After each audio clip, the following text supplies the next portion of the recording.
How are you? Good. Could y'all please leave?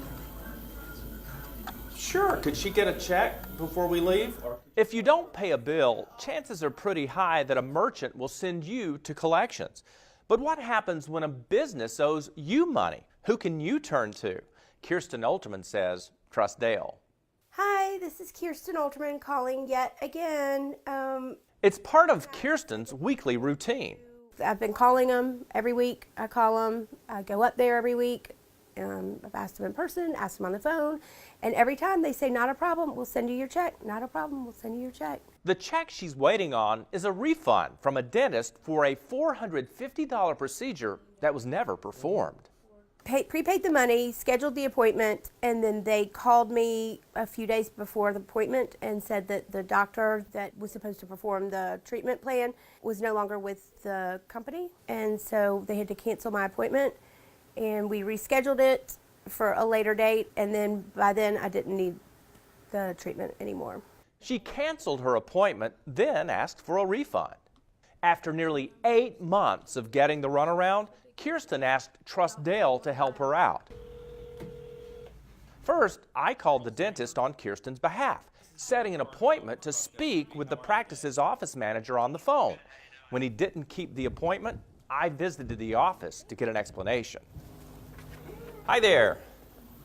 We had an appointment to talk with you this morning at 11. Right. They told us you were with a patient, so we thought we'd just come over and see if you could cut a check for Kirsten and give her money back. I'm not able to cut any checks. I just manage the office here.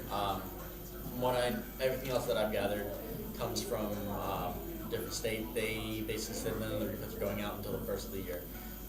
It's out of my hands. It's something that I can really do about it, unfortunately.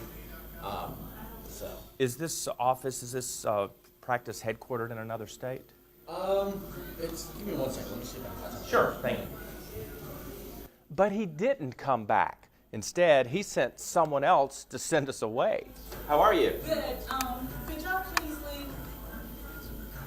Sure. Could she get a check before we leave? Or could you tell us where she could go get a check? All refunds is going to be at the first of the month. Can I get that in writing by any chance? Right now, Brian just stepped out, and I'm just asking y'all to leave, please. Well, he asked us to stay here, and he said to wait a minute. I know, and now he told me to come and tell y'all that to leave. The camera gotta go. Okay, so they've asked us to leave, and so we're going to leave. And we're going to see how long it takes you guys to give her money back.